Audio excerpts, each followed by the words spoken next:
Créer une synergie d'action, faciliter la fluidité du transport et du commerce sur le corridor Abidjan-Lagos constitue un outil d'intégration régionale pour le projet de facilitation du commerce et du transport sur ce corridor. Ainsi, à l'opposé des corridors Bamako-Dakar via Deboli, 32 postes de contrôle sur 1382 km et Bamako-Ouagadougou via Ere-Mankono, 30 postes de contrôle sur 934 km, le corridor Cotonou-Niger a obtenu la meilleure performance où il a été enregistré 7 postes sur 950 km, soit un poste aux 100 km, ce qui a suscité le présent atelier de dissémination du rapport en 7.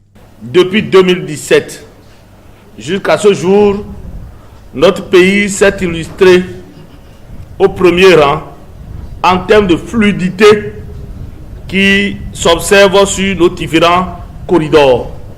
Mais pour ce qui concerne le cas spécifique du corridor Abidjan-Lagos, qui en réalité est le corridor le plus long, plus de 1000 et quelques kilomètres, en matière de temps de passage au niveau de nos différentes frontières, il y a véritablement des avancées que nous avons enregistrées en 2017 par rapport à 2016.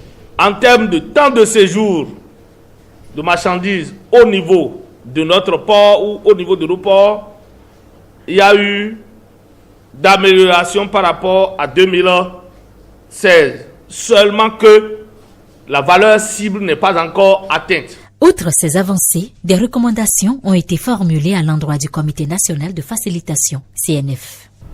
En matière de tracasserie routière, je crois que le Bénin a été félicité et il y a moins de tracasserie routière, seulement que sur la portion béninoise du corridor Cotonou-Sébé-Kraké, des pratiques anormales continuent d'être observées.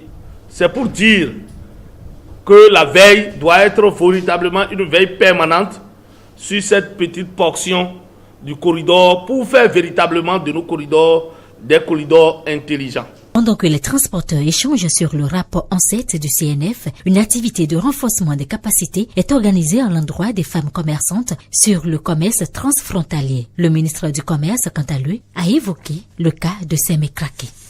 Le présent atelier, dont le thème principal est les formalités administratives, c'est-à-dire policières et douanières, de la traversée des frontières terrestres, comme exemple le cas de la frontière de Kraké, a pour objectif majeur de contribuer à la campagne de sensibilisation et d'information sur la législation communautaire relative à la libre circulation des personnes et des marchandises au sein de la CEDEAO.